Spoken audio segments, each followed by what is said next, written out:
Car आज मैं आप सभी के समक्ष कक्षा 10th का चैप्टर नंबर 5 ठीक है फसल, जिसके कवि कौन है? नागार्जुन है। इसका पहला पार्ट क्या था? यह दंतुरित मुस्कान है। ये हम पहले वीडियो में समझ चुके हैं इसका सार।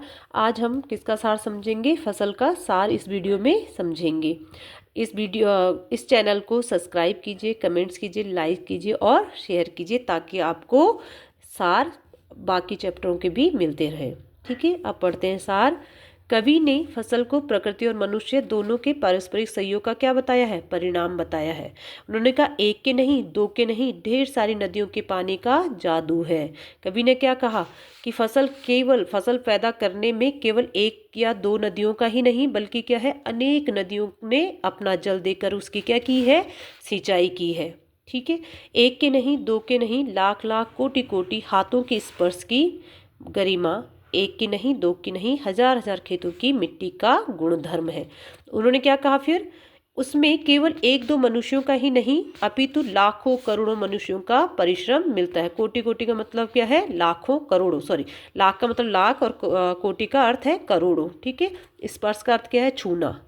ठीक है, गरिमा का अर्थ क्या है? महिमा। तो उन्होंने क्या कहा इसमें कि इसमें क्या है, एक दो मनुष्यों का नहीं बल्कि लाखों करोड़ों मनुष्यों की परिश्रम से क्या है, ये मिलती है। कौन मिलती है? फसल मिलती है।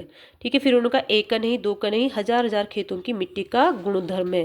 फिर उन्होंने आगे क्या कहा कि इसमें केवल एक दो खेतों का ही नहीं अपितु हजार हजार खेतों की मिट्टी का गुणधर्म मिलता है, तब खेतों में लहराती फसल पैदा होती है। इस प्रकार प्रकृति और मनुष्य दोनों के सहयोग से क्या किया जाता है? फसल का उत्पादन किया जाता है, यानी कि फसल पैदा की जाती है। ठीक है, अगला काव्यांश है। फसल क्या है? और तो कुछ नहीं है वह, नदियों के पानी का जादू है वह, हाथों के स्पर्श की महिमा है। अब उन्होंने क्या कहा? कवि ने आगे कहा है कि इस बात को स्पष्ट किया है कि फसल को पैदा करने में प्रकृति और मनुष्य दोनों का ही क्या होता है? सहयोग होता है। ठीक है, इसी से क्या होता है? निर्माण संभव होता है। इसलिए कवि ने कहा है कि फसल का स्वयं का कोई अस्तित्व नहीं है। ठीक है, फसल अपने आप पैदा नहीं होती बल्कि उसमें क्या है? नदियों के जल की महिमा होती है। नदियों के जल से क्या की जाती है? वहाँ पर सिंचाइयाँ की जाती हैं। मनुष्य क्या करता है? अपने हाथों से मेहनत करता है, अपने परिश्रम का फल, मतलब मनुष्य के परिश्रम का फल होती है फसल। ठीक है, फिर उन्होंने कहा भूरी काली संदली मिट्टी का गुणधर्म है, रूपांतर है सूरज की किरणों का, सिमटा हुआ संकोच है हवा की थिरकन का। फिर वो क्या कहते हैं आगे? वहाँ तो भूरी काली संदली मिट्टी की उपजाऊ शक्ति है जिसमें फसल को बोया गया था।